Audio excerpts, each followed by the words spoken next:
पापा पुकारो, पापा कद आएगो मम्मी, पापा कद आएगो मम्मी, आएगो बेटा बारो दुकान पे जो वही पापा वो तावे पुकारो, छोटा बच्चा रो जाता। अरे कहाँ गयो कह रहा भाऊ मैं घूम के नहीं। कातिलों ने घेर के उसकी दुर्दशा इतनी करी थी और उसके शरीर पे चेहरे बहुत चोट आई थी, देखा भी नहीं गया था। उसकी दुश्मनी किसी से कोई नहीं थी जी। वह मजदूरी करता था, हलवाई का काम करता था। जैसे वो कोई मजदूरी मिल जाती तो उसको भी नहीं छोड़ता था, वह काम करता था, बहुत मेहनती था। उसका तो किसी से कोई रिलेशन से नहीं था, वह किसी से सिर्फ अपने कमाई से ध्यान रखता था। कोई भी नहीं आया जी यहाँ पर तो सिर्फ आप लोग ही आए हैं मीडिया वाले। यहाँ पर कोई प्रशासन का कोई आदमी नहीं आया, कोई आदमी अभी तक कोई नहीं आया जी।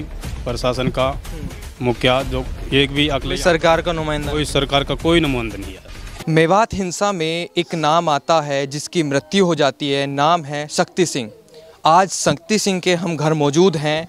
ये छोटे छोटे 2 कमरों का ये मकान है, 8 सदस्य इस घर में रहते हैं और शक्ति सिंह अपने परिवार का पालन पोषण करने वाला अकेले व्यक्ति हैं जो अब उस परिवार वालों के साथ नहीं हैं। उनके परिवार के जो सदस्य हैं वो इस कमरे में बैठे हैं। उनके जब से पता चला तब से आंसू उनके नहीं रुक रहे हैं। बात करने की हिम्मत तो नहीं है, लेकिन बात करना ज़रूरी इसलिए बन जाता है, इन परिवार वालों के आंसू दिखाना इसलिए ज़रूरी बन जाता है, इनकी आवाज़ बनना ज़रूरी इसलिए बन जाता है क्योंकि इस हिंसा के बाद से इनकी आवाज़ सुनने कोई नहीं आ रहा। ये चेहरे बता रहे हैं कि इन्होंने क्या खोया है। वो व्यक्ति खोया है जो इनके इस परिवार को चला रहा था। 4 बच्चे जिसमें 2 लड़कियां 2 लड़के शक्ति सिंह के थे। मेरी हिम्मत नहीं है, सवाल पूछने लायक नहीं है कि मैं क्या सवाल पूछूं, लेकिन इनके चेहरे अगर मैं देखूं तो कितनी बड़ी जिम्मेदारी शक्ति सिंह पे थी। हिम्मत नहीं है मेरी बात करने की, लेकिन आप उनकी बेटी हैं। पूछने लायक तो मेरे पास कुछ नहीं है, लेकिन क्या बात हुई थी? तो पापा पुकारो, पापा कद आएगो मम्मी, पापा कद आएगो मम्मी, आएगो बेटा बारो दुकान पे जो वही पापा वो तावे पुकारो, छोटा बच्चा रो जाता। पापा से किस टाइम बात हुई थी? जब पापा घर से निकले थे कुछ कह के गए थे? गुरुकुल पे गए और गुरुकुल पे घूमने टहलने के लिए घूमने गए थे। पता कब चला आपको? सुबह। आप क्या लगती है शक्ति सिंह? मैं शक्ति सिंह की सिस्टर लगती हूँ। हाँ, और शाम को मेरा भैया घूमने गया था कि बच्चों तुम यहाँ रहे ना सुरक्षित, मैं गुरुकुल में जाऊँ, मैं कुछ देख आऊँ क्या हो रहा क्या नहीं हो रहा था। मेरी भाभी जी ने रोका उसको, कहा आप यहाँ पर रहे हो, वह रुका नहीं था। न मैं थोड़ी देर में अब आऊँ। फिर मेरी भाभी ने आधा घंटे पीछे फ़ोन करा, वे बोला फ़ोन पे, और फिर 1 घंटा बाद हो जाए करा, वे बोला नहीं, और फ़ोन स्विच ऑफ था। और मेरे भाई के संग बहुत बुरा हाल हुआ था। विशाल संग्राम में वह फंस गया था और कितने कातिलों ने घेर के उसकी दुर्दशा इतनी करी थी और उसके शरीर पे चेहरे बहुत चोट आई थी, देखा भी नहीं गया था। मेरे पूरे परिवार घबराया हुआ था। मेरे बूढ़े माँ बाप उन्हें अटैक आ रहे थे, मेरी भाभी जी के दांती भींच गई थी और हमें कुछ मदद भी चाहिए और मदद चाहिए। कि धर्मपत्नी आपकी मम्मी है ये? रुका करो हम भी घर, अब तुम कहाँ गए हमने छोड़ के नहीं, तू तो रुके रहो भाऊ मैं थोड़ी सी देर में। अच्छा, अंतिम समय क्या बात हुई थी शक्ति सिंह जी से आप? कुछ ना, वही रोटी काढ़ो का के नहीं करो, मैं अब वही तक जा रहा हूँ मंदिर तक, बड़ा कर रोटी काम धंधो कर ले, अरे वो तो मिनट भी ना रुका करो, बड़ा कन भी घर तो कहाँ पहुँच को जड़, अरे कहाँ गयो कह रहा भाऊ मैं घूम के नहीं, अब तो जड़ ये उनकी माँ है।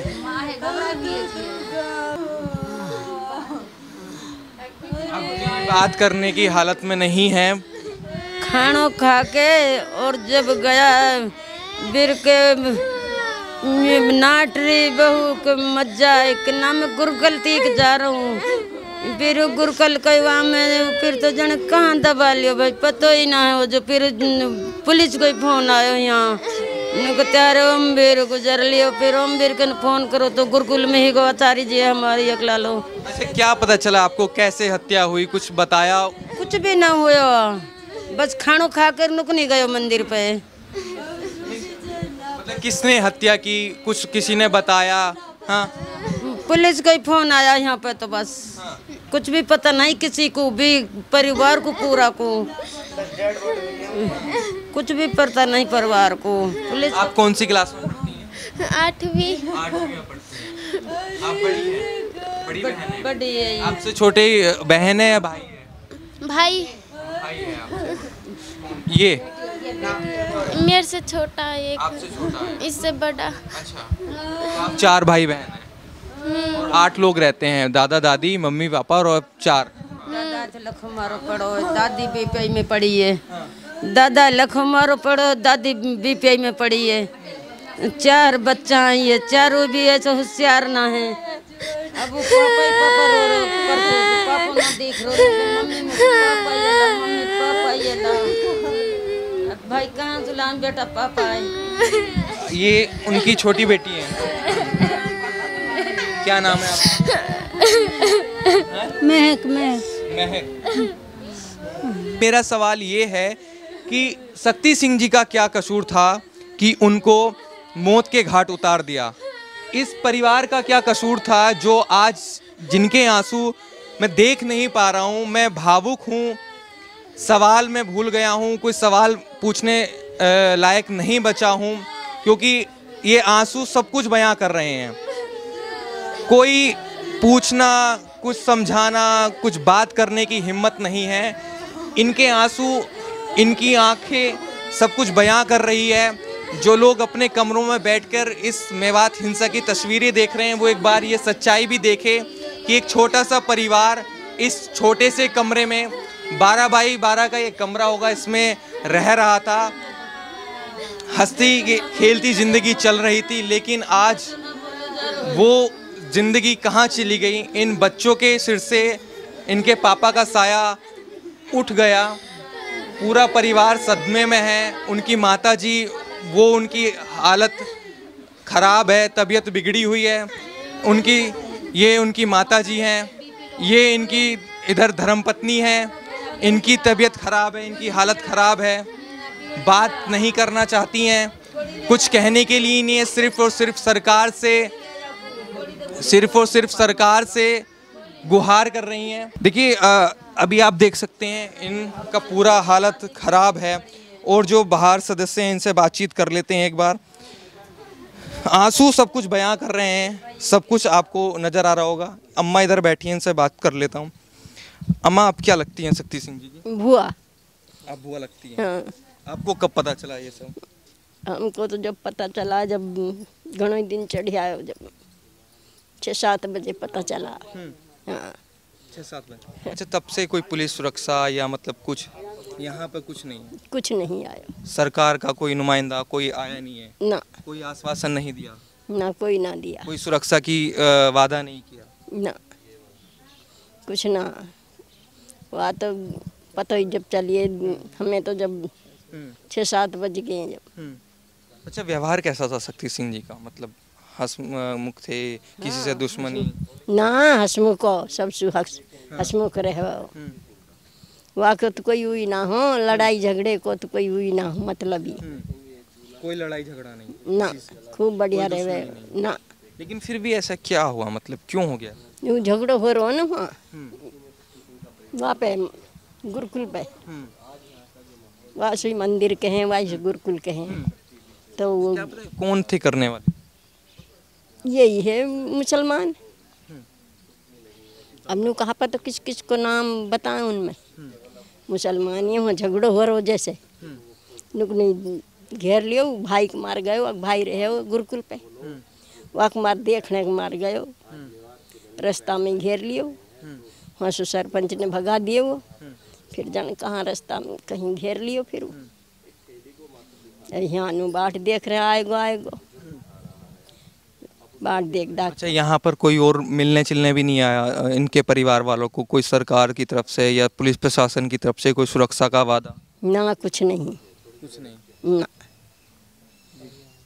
अच्छा, और भी हैं, क्या नाम हो गया आपका? जी, मेरा नाम है जी अमित चंद जी। अमित जी, जी, आप शक्ति सिंह जी के भाई? मैं चाचा का लड़का हूँ जी। इनके चाचा के बेटे? जी।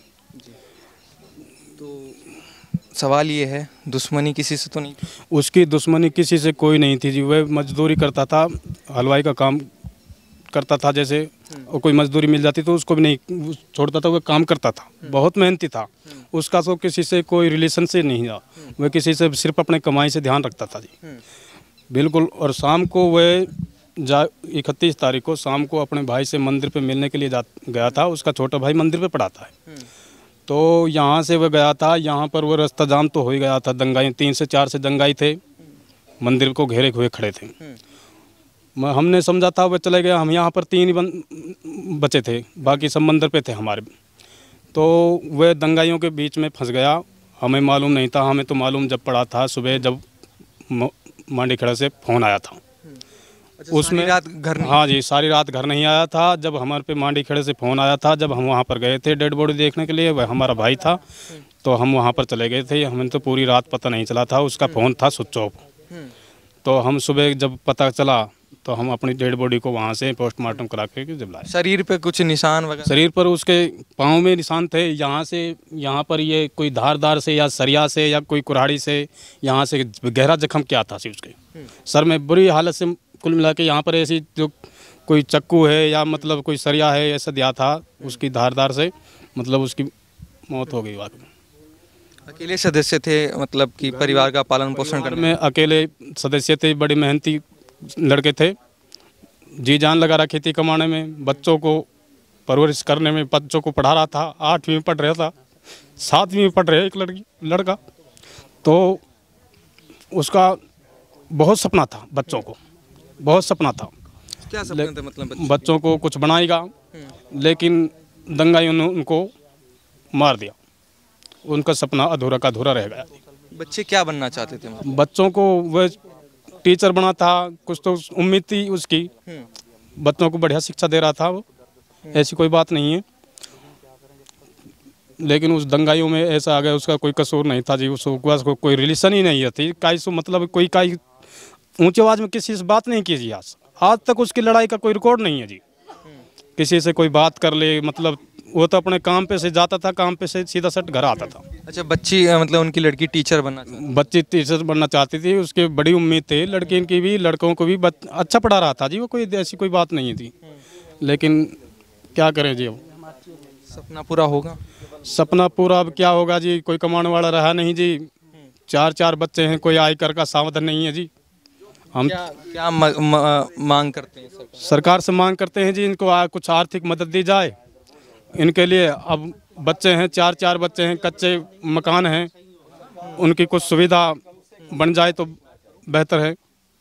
अच्छा, कल जब से ये घटना हुई है, 31 तारीख को हिंसा हुई, उसके बाद से क्या लगता है यहाँ पर पुलिस प्रशासन कोई नहीं आया? सुरक्षा की कोई दृष्टि से यहाँ लोग मौजूद नहीं है, कोई पुलिस का जवान यहाँ मौजूद नहीं है? नहीं, कोई मौजूद नहीं आया, कोई भी नहीं आया जी यहाँ पर तो सिर्फ आप लोग ही आए हैं, मीडिया वाले। यहाँ पर कोई प्रशासन का कोई आदमी नहीं आया, कोई आदमी अभी तक कोई नहीं आया जी, प्रशासन का मुखिया जो एक भी अगले सरकार का नुमाइंदा, कोई सरकार का कोई नुमाइंदा नहीं आया जी। क्या इधर आइए, यहाँ बैठिए। के अलावा कोई नहीं आया यहाँ पे। मोनू। आप क्या लगते हैं? शक्ति भाई का लड़का हूँ मैं, उस भाई के लड़के जी। कैसे थे? चाचा का व्यवहार कैसा था? एकदम हंसमुख मिजाज जी। अच्छा, आप बता सकते हैं कि मतलब किसी से कोई दुश्मनी नहीं थी, किसी से बस वो अपने काम से मतलब रखते थे। काम से मतलब जी। अब परिवार के सदस्यों को अगर हम बात करें तो अब उनका परिवार चलाने वाला तो कोई नहीं है जी, कोई नहीं है। बस वो अकेले कमाने वाले थे घर में, वो एक हलवाई की दुकान पे काम करते थे और अपना भरण पोषण करते थे और कुछ नहीं। अब उनके घर में कोई कमाने के लिए नहीं है तो हम न्याय मांगते हैं बस जी। उम्मीद है न्याय मिलेगा? अभी तो कोई नहीं है, अभी कोई आए नहीं, पुलिस से कोई पुलिस नहीं, कोई प्रशासन नहीं। अब यहाँ पर बस मीडिया के अलावा कोई नहीं आया। तो ये शक्ति सिंह जी का घर था और उनके घर पर हम मौजूद हैं और ये आप देख सकते हैं कैसे उनका जीवन यापन हो रहा था। और ये पूरा इधर का आप घर के बाहर का दृश्य देख सकते हैं। ये चाकी आपको नज़र आ रही होगी, घर आपको ये नज़र आ रहा होगा, टीन इस घर में पड़ी है और ये 2-3 तार आपको बिजली के नज़र आ रहे होंगे।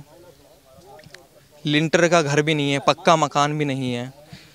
वो चूल्हा 3 दिन से वो चूल्हा शांत है, ऐसा लग रहा है।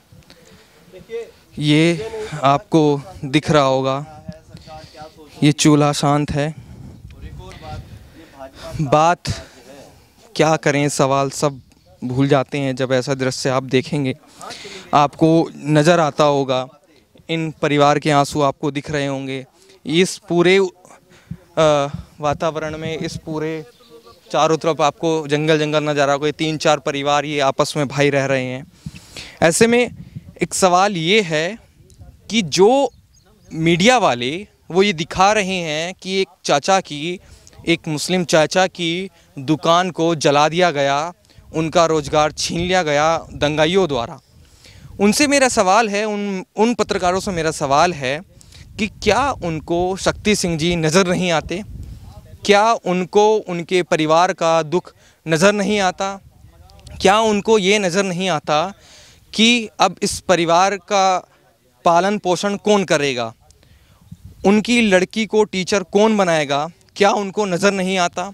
या सिर्फ़ और सिर्फ उनको एक मुस्लिम चाचा दिखाई दे रहे हैं कि उनकी दुकान को जला दिया गया? क्या उनको शक्ति सिंह नज़र नहीं आते? क्या उनको शक्ति सिंह के परिवार का दुख नज़र नहीं आता? शक्ति सिंह के साथ जो हुआ, उनको न्याय कैसे मिलेगा वो ज़रूर बताएं।